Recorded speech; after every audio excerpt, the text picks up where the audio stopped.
Hi, welcome to NPA teaching. As we discussed the partial derivatives and higher order partial derivatives, now we are going to find the maximum and minimum value of a function of several variable as an application of it.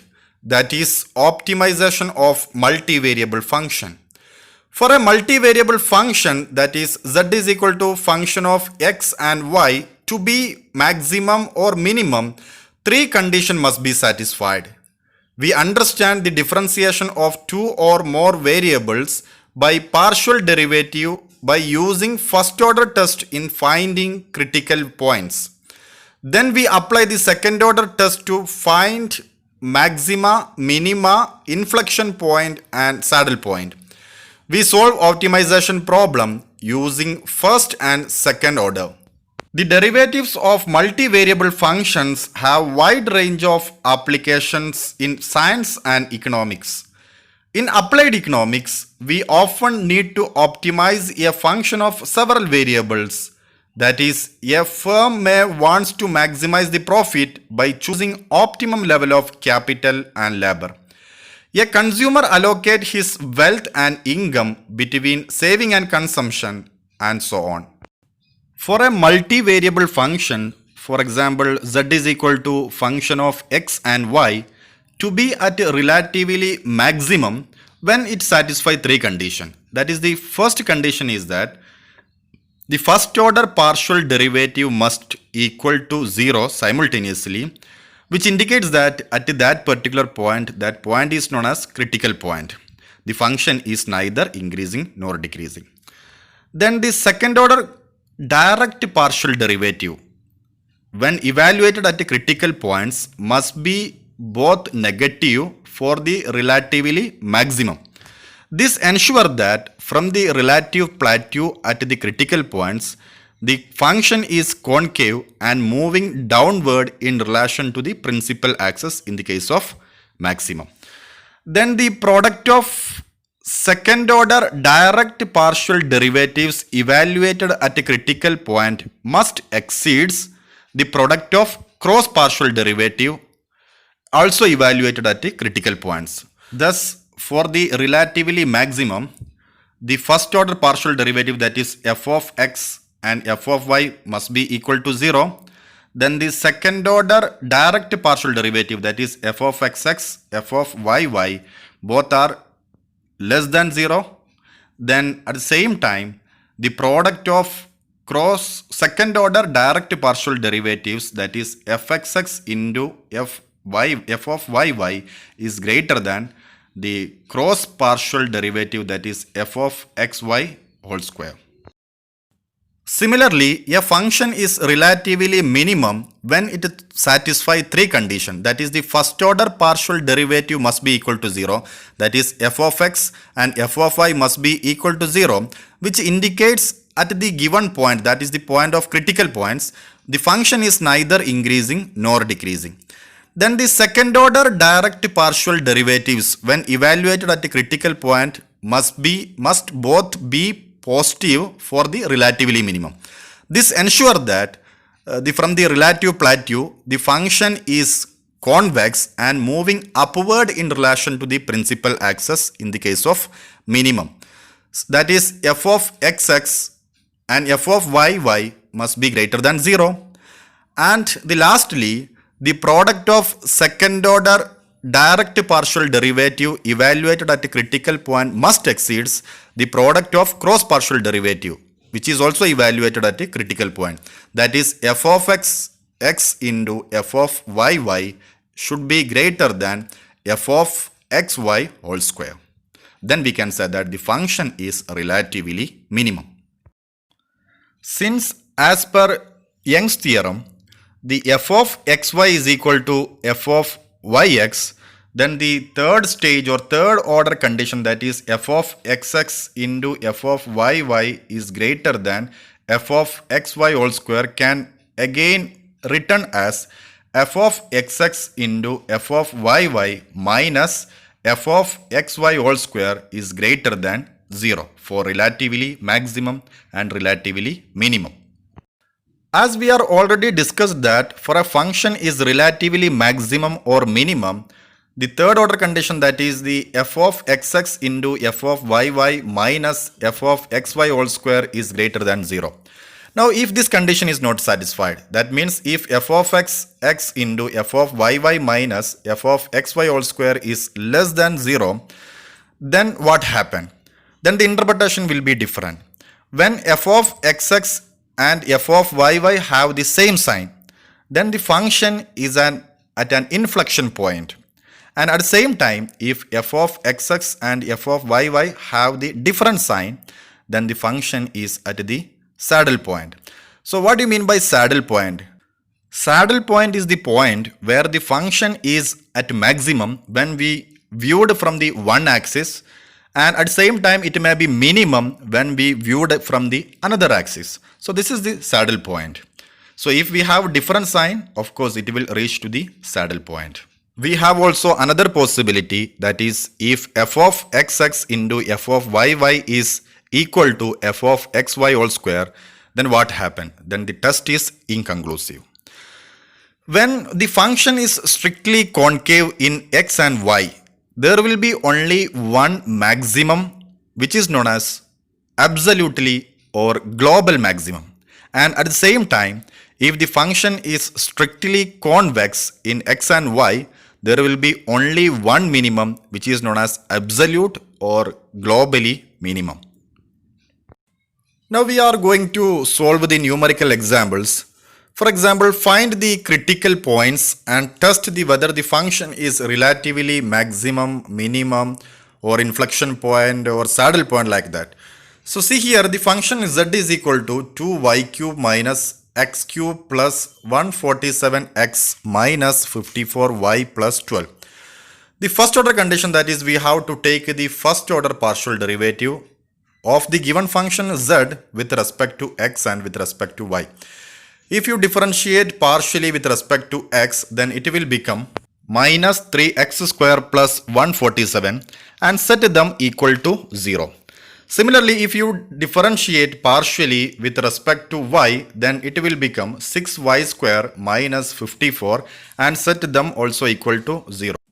Now we are going to solve this equation for x and y, and in the right hand side of the slide it is already given that how to solve these equations. If you solve this equation, then we will get x is equal to plus or minus 7, y is equal to plus or minus 3. So these are the various critical points. If this is plus or minus 7 and plus or minus 3, then the critical points are 7, 3, 7 minus 3, minus 7, 3, and minus 7 and minus 3. Now, after finding the four set of distinct critical points, now we are going to take the second order direct partial derivatives from the above first order derivative. So here, if you take the second order direct partial derivative, then z of xx, which is equal to minus 6x, and second direct partial derivative, which is z of yy, which is equal to 12y. Now we are going to substitute the each of critical points on the second order direct partial derivatives and check the sign of these values. Now if you substitute value of x is equal to 7 and y is equal to 3, then z of xx will become minus 42, which is less than 0, and z of yy, which will become 36, which is greater than 0. Similarly, if we substitute the value of x and y, 7 minus 3 respectively, then z of xx will become minus 42, which is less than 0, and z of yy will become minus 36, which is also less than 0. Similarly, we are again going to substitute the value of x and y as minus 7, 3 accordingly respectively. Then z of xx will become 42, which is greater than 0, and z of yy, which is 36, which is also greater than 0. And similarly, we are going to substitute x and y as minus 7, minus 3. Then z of xx will become 42, which is greater than 0, and z of yy, which is equal to minus 36, which is less than 0.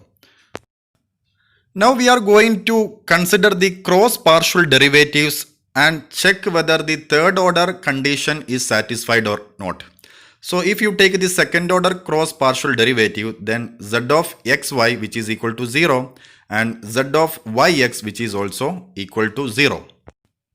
Now we are going to evaluate and interpret the results. That is, there are different sign for each of the second direct partials, that is in the case of first one and in the case of the fourth one, where at the critical points are 7, 3 and minus 7, minus 3. When z of xx and z of yy are different sign, the z of xx into z of yy cannot be greater than z of xy whole square. So the function is at the saddle point in the case of the first one and in the case of the second one. That is, at the critical point 7, 3 and critical point minus 7, minus 3, the function is at saddle point. Now see, in the case of a second one, that is the both sign of second direct partial derivatives are negative. The function may be maximum at x is equal to 7 and y is equal to minus 3. And at the same time, in the case of the third one, the both sign of the second direct partial derivatives are positive and the function may be relatively minimum at the critical point minus 7 and 3. But we also want to verify by looking at the whether it is a possibility of an inflection point or not. So for that we have to take the cross partial derivatives and check the results. So see, in the case of a second one, then if you look at the z of xx into z of yy, whether it is greater than z of xy whole square. So it is minus 42 into minus 36, which is 1512, which is greater than 0. And at the same time, in the case of the third one, it is 42 into 36, whether it is greater than 0 square. So of course it is also, that is 1512, which is also greater than 0. So the function is maximized at critical point 7 and minus 3, and the function is minimized at critical point x is equal to minus 7 and y is equal to 3. So these are the various points available while optimizing the multivariable function. Consider another example. From the following quadratic function, find the critical points at which the function is optimized and also determine whether at these points the function is maximized, minimized, or at inflection point or saddle point. So the given function z is equal to 3x square minus xy plus 2y square minus 4x minus 7y plus 12. First we want to take the first order partial derivative and set them equal to 0. So here if you take the first order partial derivative, that is z of x which is equal to 6x minus y minus 4 is equal to 0, and similarly if you differentiate the given function with respect to y, then it will become minus x plus 4y minus 7. And we are going to solve this simultaneous equation. In the right hand side of the slide, it is already explained how to solve this equation. After solving this equation, we will get the critical point, that is x is equal to 1 and y is equal to 2. So these are the various critical points, that is x is equal to 1 and y is equal to 2. Once we find the critical points, that is x is equal to 1 and y is equal to 2 here, now we are going to consider the second order direct partial derivatives. So see here, the second order direct partial derivative z of xx which is equal to 6 and z of yy which is equal to 4. Since both values are positive, or the second order direct partial derivatives everywhere is positive, the function is possibly at a globally minimum. In order to finalize the function is globally minimum, now take the cross partial derivatives and evaluate at a critical point. That is, the cross partial derivatives are here z of xy which is equal to minus 1 and z of yx which is also minus 1. Now test the third condition. The third condition for finalizing whether the function is maximized or minimized, that is z of xx into z of yy, that is direct partial derivatives should be greater than the cross partial derivative, that is z of xy whole square. So the z of xx, which is already calculated, is equal to 6, and z of yy, which is 4. So 6 into 4, which is 24, is greater than minus 1 square, that is 1. Since the product of direct partial derivatives are greater than the cross partial derivative squared, then and also the direct partial derivative, both the direct partial derivatives are greater than 0, that is z of xx and z of yy, which is 6 and 4 respectively, both are greater than 0, the function is at a globally minimum at the critical point x is equal to 1 and y is equal to 2. Consider another function and find the critical points at which the function is optimized, and also check whether these points the function is maximized, minimized, or inflection point, or at the saddle point. So the given function z is equal to 48y minus 3x square minus 6xy minus 2y square plus 72x. The first order condition, that is, take the first order partial derivatives. So if you differentiate the given function with respect to x, then it will become minus 6x minus 6y plus 72, and we are going to equate with 0. And similarly, we are taking the first order partial derivative with respect to y, then it will become 48 minus 6x minus 4y. We are equating with equal to 0. Since we have a simultaneous equation with two variables, that is x and y, in the right hand side of the slide, which is already explained, and we are solved this equation, and we received the value of x is equal to 0 and the value of y is equal to 12. So this value of x is equal to 0 and y is equal to 12 are the critical points. Once we received the critical point, take the second condition, that is, test the second order direct partial derivative at the critical points. The second order direct partial derivatives, that is z of xx, which is equal to minus 6, and z of yy, which is equal to minus 4. Both are less than 0. Since the direct partial derivatives, that is z of xx and z of yy, is less than 0 for all values, the function may be globally maximum. And if we want to check the function is actually globally maximum, we want to test the cross partial derivatives also. So the cross partial derivatives, that is z of xy, which is equal to minus 6, and z of yx, which is also minus 6. And check the third condition. The third condition is that the product of direct partial derivatives should be greater than the product of cross partial derivatives. So here the z of xx, which is minus 6, and z of yy, which is minus 4, which should be greater than the z of xy squared, that is minus 6 squared. So minus 6 into minus 4, which is equal to 24, which is less than minus 6 squared, that is 36. Since z of xx and z of yy, that is direct partial derivatives, are the same sign, and z of xx into z of yy is less than z of xy squared, the function is at an inflection point at x is equal to 0 and y is equal to 12.